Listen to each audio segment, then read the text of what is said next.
शरीरान्तर्गतम् पश्यन्नात्मनि मायया बहिरिवोद्भूतम् यथा निद्रया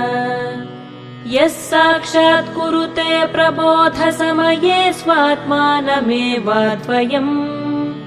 तस्मै श्रीगुरुमूर्तये नमः इदं श्रीदक्षिणामूर्तये तस्मै श्रीगुरुमूर्तये नमः इदं श्रीदक्षिणामूर्तये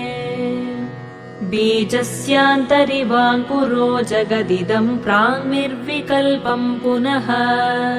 माया कल्पितदेशकालकलना वैचित्र्यचित्रीकृतम्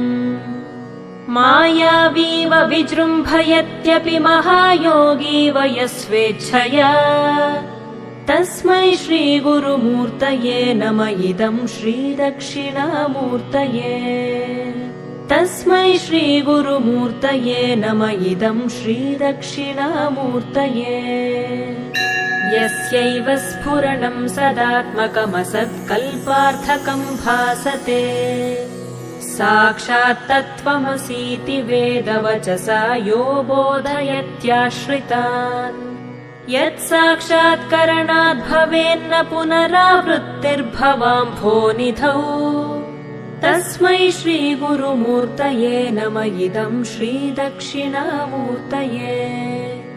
तस्मै श्रीगुरुमूर्तये नमः इदं श्रीदक्षिणामूर्तये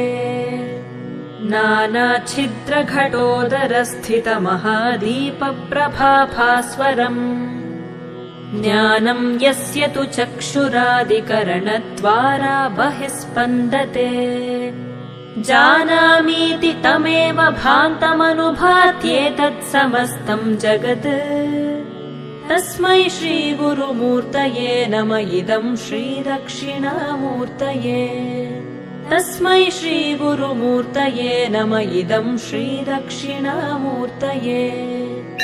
देहं प्राणमपीन्द्रियाण्यपि चलां बुद्धिं च शून्यं विदुः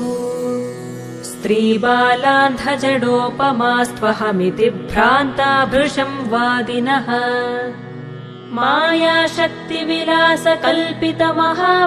मायाशक्तिविलासकल्पितमहाव्यामोहसंहारिणे तस्मै श्रीगुरुमूर्तये नमः इदं श्रीदक्षिणामूर्तये तस्मै श्रीगुरुमूर्तये नमः इदं श्रीदक्षिणामूर्तये राहुग्रस्तदिवाकरेन्दुसदृशो मायासमाच्छादनात् सन्मात्रः करणोपसंहरणतो यो भूत्सुषुप्तः पुमान् प्रागस्वाप्समिति प्रबोधसमये यः प्रत्यभिज्ञायते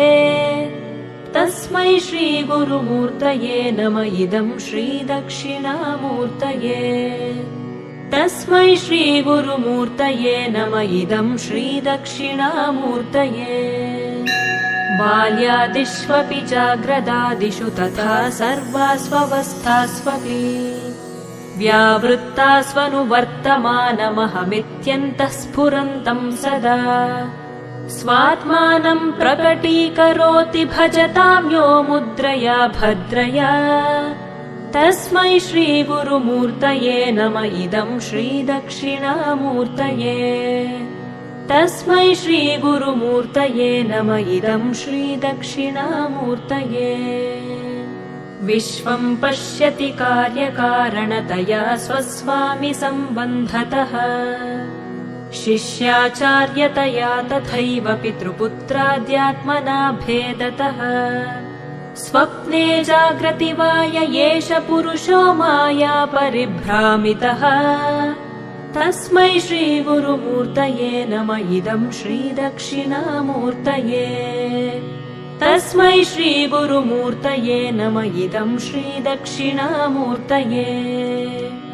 भूरम्भांस्य नलो निलोम्बरमहर्नाथो हिमांशुः पुमान् इत्याभाति चराचरात्मकमिदं यस्यैव मूर्त्यष्टकम् नान्यत् किञ्चन विद्यते विमृशतां यस्मात् परस्माद्विभोः तस्मै श्रीगुरुमूर्तये नमः इदं श्रीदक्षिणामूर्तये तस्मै श्रीगुरुमूर्तये नम इदं श्रीदक्षिणामूर्तये सर्वात्मत्वमिति स्फुटीकृतमिदं यस्मादमुष्मिंस्तवे तेनास्य श्रवणात् तदर्थमननात् ध्यानाच्च सङ्कीर्तनात् सर्वात्मत्वमहाविभूतिसहितं स्यादीश्वरत्वं स्वतः सिद्ध्येत् तत्पुनरष्टधा परिणतं चैश्वर्यमव्याहतम्।